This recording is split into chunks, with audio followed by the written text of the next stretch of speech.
Slovensko má vo svojich dejinách dátum, na ktorý zabudlo.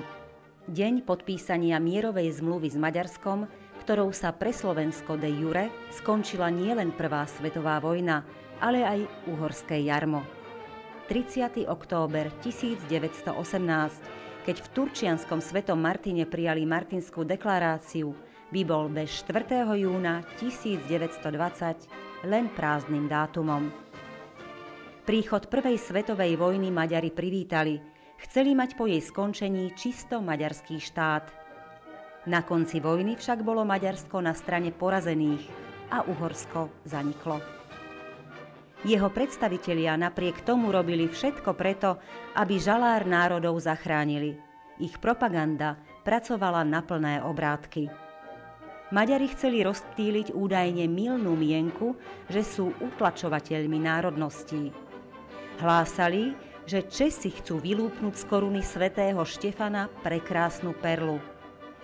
Gróf Károly poslal americkému prezidentovi Wilsonovi nótu, že Uhorsko bez Felvidéku nemôže existovať.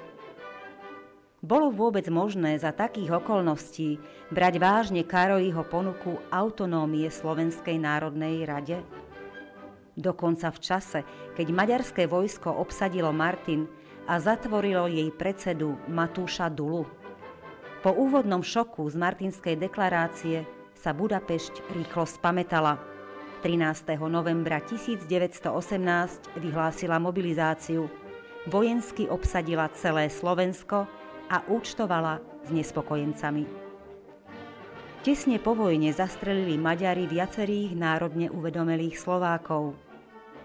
V Košiciach vyhlásili 11. decembra 1918 Východoslovenskú ľudovú republiku na čele s Viktorom Dvorčákom.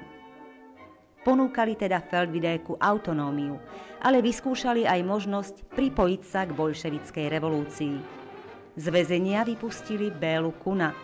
Ten zorganizoval Maďarskú červenú armádu, ktorá 18. júna 1919 obsadila tretinu Slovenska a v Prešove vyhlásili Slovenskú republiku rád.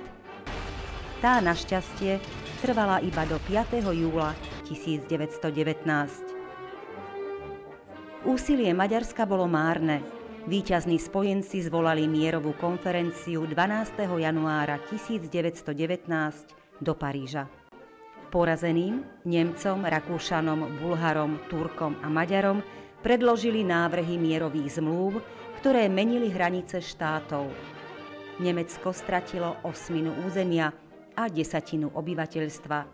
Turecko 4/5 územia. Habsburská monarchia sa úplne rozpadla.